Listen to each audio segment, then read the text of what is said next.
Everyone and welcome back to the channel. और आज हम आपके लिए लेके आए हैं pharmaceutical analysis lecture 3। First and second lecture में हमने देखा definition of pharmaceutical analysis and different techniques of analysis. So चलिए आज हम बात करते हैं definition of different techniques of analysis. So different techniques of analysis, these are divided into two types. First one is instrumental and second one is non instrumental techniques. So instrumental की अगर हम बात करते हैं तो इसमें सबसे पहला आता है volumetric analysis. Volumetric analysis, it is a method of quantitative analysis in which the amount of the substance is determined by measuring the volume that is used for the analysis. So volumetric analysis एक type की quantitative analysis technique है जिसमें कि हम basically हमारे solute की concentration volume को measure करते हैं कि कितना नंबर ऑफ सॉल्यूट हमारी कंसंट्रेशन में प्रेजेंट है, कंसंट्रेशन हमारे सॉल्यूशन की कितनी है। इसमें हम टू टाइप्स के सॉल्यूशन का यूज़ करते हैं। First one is titrant and second one is reactant. Titrant हमेशा नोन कंसंट्रेशन में होता है जिसकी कंसंट्रेशन का हमें पता रहता है एंड साथ ही साथ हमें उसका नेचर एंड हर चीज़ पता रहती है। सेकेंड वन इज रिएक्टेंट जो कि बिल्कुल अननोन होता है, हमें नहीं पता रहता उसमें कितना अमाउंट ऑफ सॉल्यूट प्रेजेंट है। सो टाइट्रेंट को हम रिएक्टेंट में मिक्स करते हैं और उससे पता लगाते हैं कि जो रिएक्टेंट है उसमें कितना नंबर ऑफ कंसंट्रेशन या वॉल्यूम प्रेजेंट है, उसको हम मेजर करते हैं। This is known as the volumetric analysis, जिसमें टू सॉल्यूशन का यूज करते हैं एंड उसकी वॉल्यूम को हम पता लगाते हैं। It is volumetric analysis. So these are divide into 4 parts. First one is acid based titration.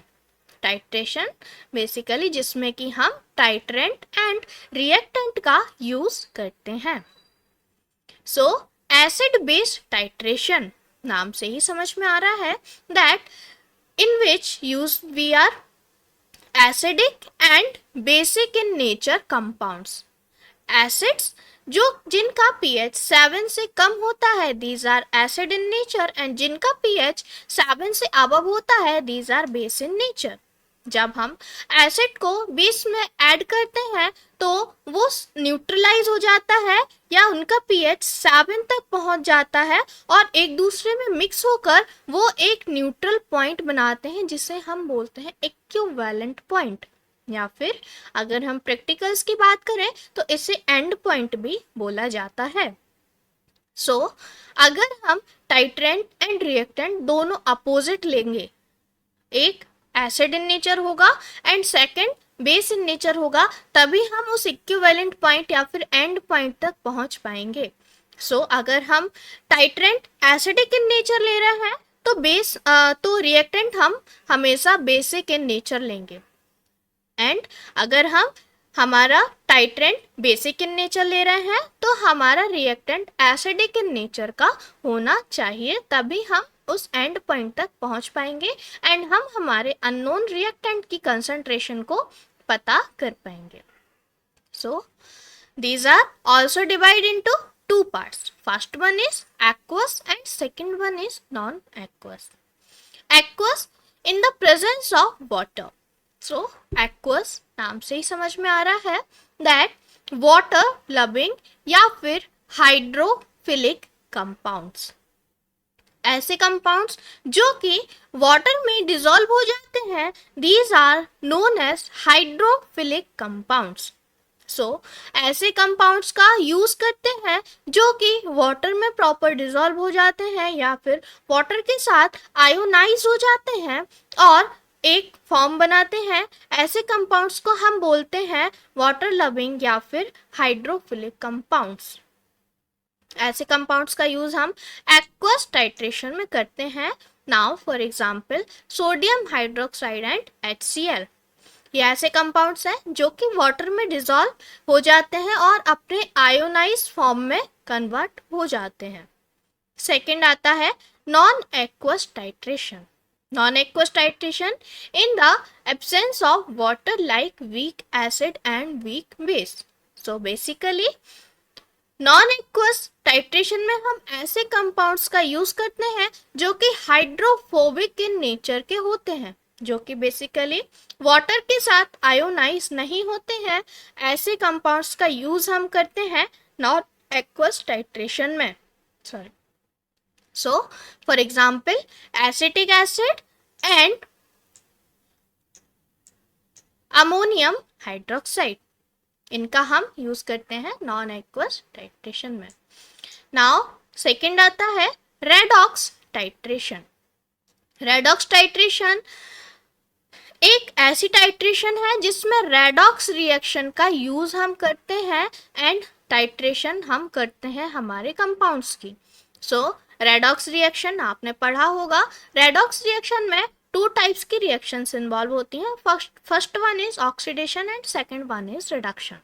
Oxidation जिसमें ऑक्सीजन का एडिशन होता है एंड रिडक्शन जिसमें ऑक्सीजन का रिमूवल होता है, एंड वी कैन से जिसमें हाइड्रोजन का एडिशन होता है एंड इट इज रिडक्शन। साथ ही साथ इलेक्ट्रॉन्स के बेस पर अगर हम बोलें तो जिसमें इलेक्ट्रॉन का गेन होता है, एडिशन होता है, it is oxidation and reduction जिसमें इलेक्ट्रॉन लूज होता है, इट इज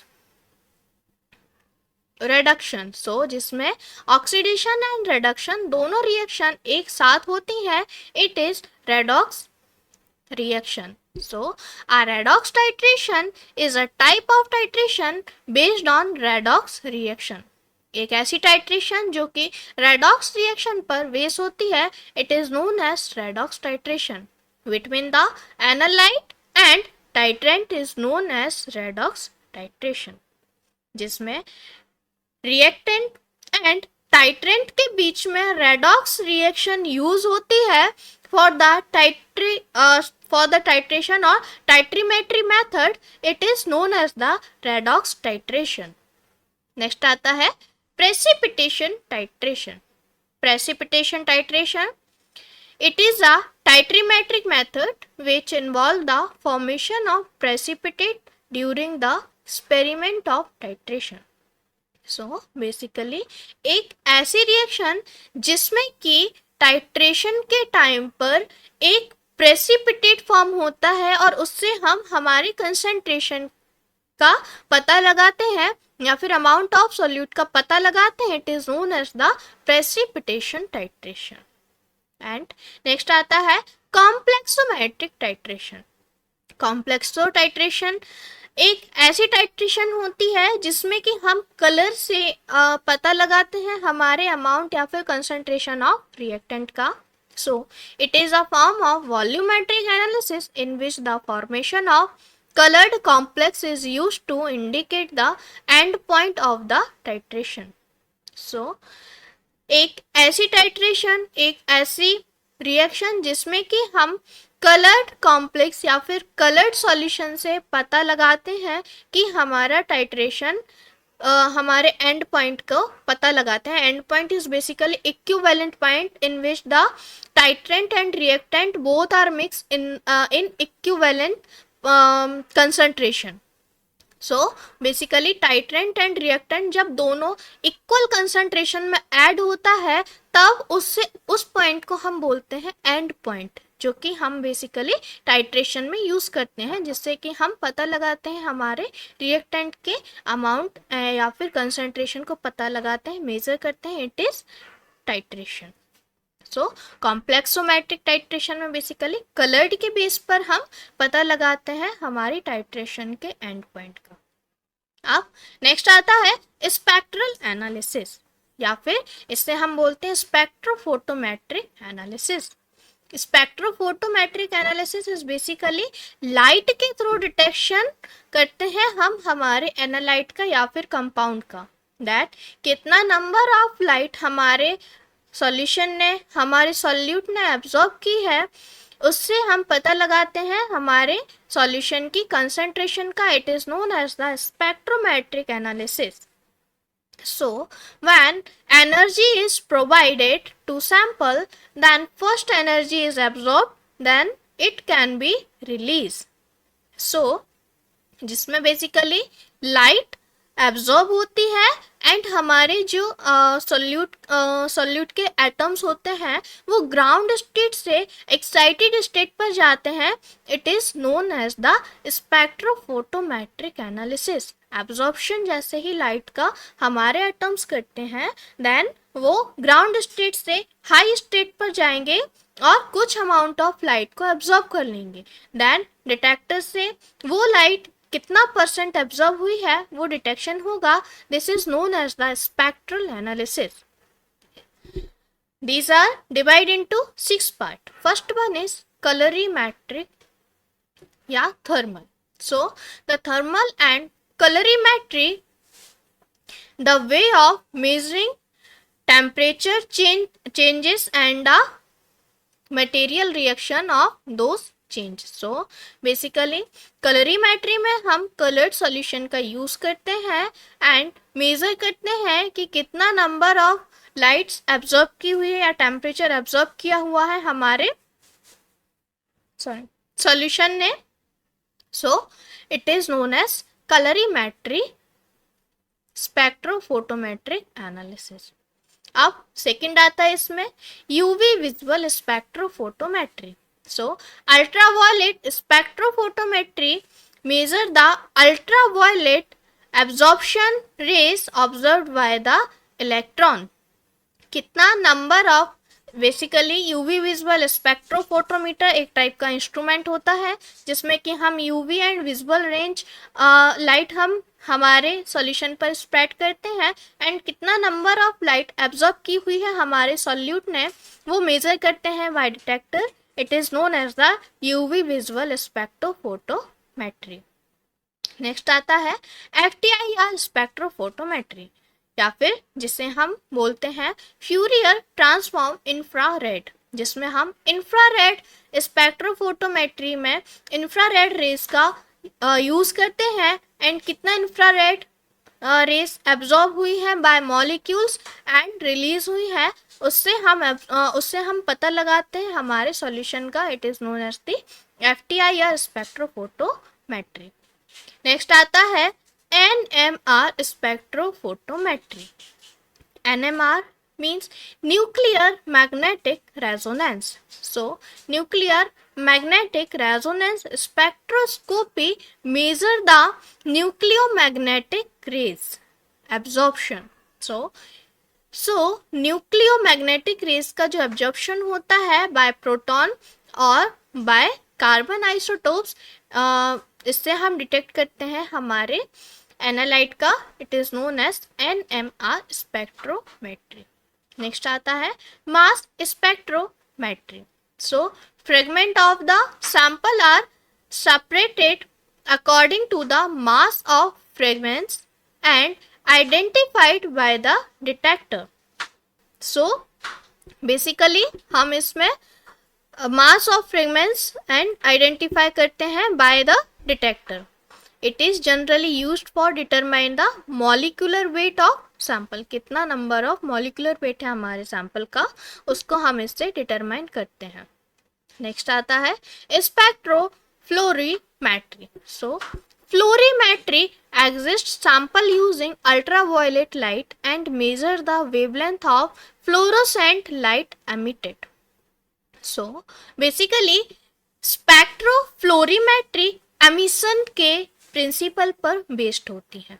एमिशन मीन्स कितना नंबर. नाउ फॉर एग्जांपल जैसे ही हम हमारी लाइट हमारे सैंपल पर स्प्रेड करेंगे जैसे ही हम पास आउट करवाएंगे तो वो हमारे सोल्यूट या फिर हमारे एटम्स क्या करेंगे उस लाइट को एब्जॉर्ब कर लेंगे एंड एब्जॉर्ब करने के बाद एक पॉइंट ऐसा आएगा जब वो उतना नंबर ऑफ लाइट को रिलीज करेंगे. सो जब एब्जॉर्ब करते हैं it is known as the absorption. And fluorimetry spectrofluorometry जो है वो एमिशन के प्रिंसिपल पर बेस्ड होती है दैट कितना नंबर ऑफ लाइट हमारे कंपाउंड्स ने रिलीज किया है उसके द्वारा हम डिटेक्ट करते हैं हमारे कंपाउंड्स को. It is known as the spectrofluorimetry. Next technique आती है chromatographic techniques. So chromatography is a laboratory techniques or analytical techniques commonly used for separating a mixture of chemical substance. So chromatography एक separation technique है जिसमें mixture of compounds को हम separate out करते हैं into its individual components so that the individual components can be thoroughly analyzed by different types of chromatography. First one is paper chromatography. So it is an analytical method used to separate colored chemical compounds. So अगर मैं बात करूं paper chromatography की तो coloured chemical compounds को जब हम separate out करते हैं by paper chromatography, then it is a techniques that involve placing a small dot or line of sample solution onto a strip of chromatography paper. एक paper आता है जो कि ऑलरेडी मार्केट से हमें मिलता है एंड उस पर यूनिफॉर्म बेसिकली क्रोमेटोग्राफी में हम टू टाइप्स की फेज यूज करते हैं. First one is stationary phase and second one is mobile phase. Stationary phase always fix रहती है, वो मूव नहीं करती है, एक स्टेबल एक स्टिफ वो रहता है फेज रहती है. एंड सेकेंड वन होता है मोबाइल फेज. मोबाइल फेज में बेसिकली हम सॉल्वेंट्स यूज करते हैं जो कि उस स्टेशनरी फेज के ऊपर मूव करता है. सो अगर हम बात करें पेपर क्रोमेटोग्राफी की तो इसमें एक पेपर हम यूज करते हैं जो कि स्टेशनरी फेज का काम करता है एंड सॉल्वेंट को हम उस पर रन कराते हैं और हमारे सैंपल की एक डॉट हम एक लाइन बनाकर उस पर हम डॉट रखते हैं. देन बाय द जैसे ही सॉल्वेंट जो मोबाइल फेज है वो रन करता है तो वो जो हमारा सैंपल है वो डिफरेंट कंपाउंड्स में अगर उसमें मिक्सचर ऑफ कंपोनेंट्स हैं तो जितने भी कंपोनेंट्स हैं वो एक डिफरेंट, क्योंकि हर एक कंपाउंड्स की एक एफिनिटी होती है, एक अलग अलग एब्जॉर्प्शन एंड रनिंग का एक डिफरेंट रेंज होता है. सो उस रेंज के कारण वो जो कंपोनेंट्स हैं उससे हम डिटेक्ट कर सकते हैं कि हमारे मिक्सचर ऑफ कंपाउंड में कितने टाइप्स के कंपाउंड्स मिक्स हैं. सो बेसिकली जो chromatography it is a separation technique जिसमें कि हम मिक्सचर ऑफ कंपाउंड्स को डिफरेंट या फिर सेपरेट करते हैं. नेक्स्ट आता है TLC. It is thin layer chromatography. It is widely employed laboratory techniques and is similar to paper chromatography. जो TLC है ये भी पेपर क्रोमेटोग्राफी के जैसा ही है. इसमें भी हम टू टाइप्स की फेज यूज करते हैं, stationary phase and mobile phase. And इसमें हम स्लाइड यूज करते हैं जो जिसके ऊपर सिलिका जेल जी का एक यूनिफॉर्म स्लरी हम बनाकर यूनिफॉर्म हम उसको स्प्रेड करते हैं. देन हम हमारा सॉल्वेंट उस पर रन करवाते हैं. So, however, instead of using a stationary phase of paper, it involves a stationary phase of thin layer of adsorbents like silica gel या फिर alumina और cellulose भी हम यूज कर सकते हैं. सेकेंड आता है column chromatography. Column chromatography, it is a separation technique in which the stationary bed is within a tube. So एक ट्यूब के अंदर हम हमारी स्टेशनरी फेज को फिल कर देते हैं एंड उसके ऊपर से हम हमारा सॉल्वेंट रन करवाते हैं. It is known as the column chromatography.